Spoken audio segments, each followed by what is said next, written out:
पंजाब हुकूमत का ईद उल अजहा पर एक और बड़ा फैसला सामने आ गया। ईद उल अजहा पर जानवरों की खरीदो फरोख्त पर कोई फीस आयद नहीं होगी। वज़ीर बल्दियात पंजाब ज़ीशान रफ़ीक की ज़ेर सदारत अहम इजलास हुआ, जिसमें ईद उल अजहा के इंतज़ामात का तफसीली जायज़ा लिया गया। इजलास में बताया गया कि मरियम नवाज़ की मंजूरी से महकमा बल्दियात ने ईद उल अजहा के लिए खुसूसी गाइडलाइंस जारी कर दी हैं और ईद के आखिरी दिन तक म्यूनसिपल मुलाजमीन और सुथरा पंजाब वर्कर्स की छुट्टियाँ भी मनसूख कर दी गईं।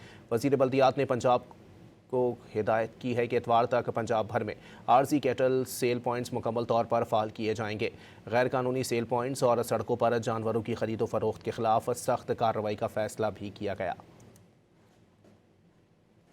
पंजाब हुकूमत का ईद उल अजहा पर एक और बड़ा फैसला सामने आ गया। ईद उल अजहा पर जानवरों की खरीदो फरोख्त पर कोई फीस आयद नहीं होगी। वज़ीर बल्दियात पंजाब ज़ीशान रफ़ीक की ज़ेर सदारत अहम इजलास हुआ, जिसमें ईद उल अजहा के इंतज़ामात का तफसीली जायज़ा लिया गया।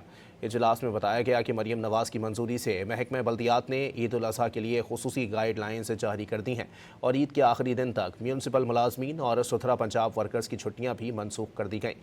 वज़ीर बल्दियात ने पंजाब को हिदायत की है कि इतवार तक पंजाब भर में आरजी कैटल सेल पॉइंट्स मुकम्मल तौर पर फाल किए जाएंगे।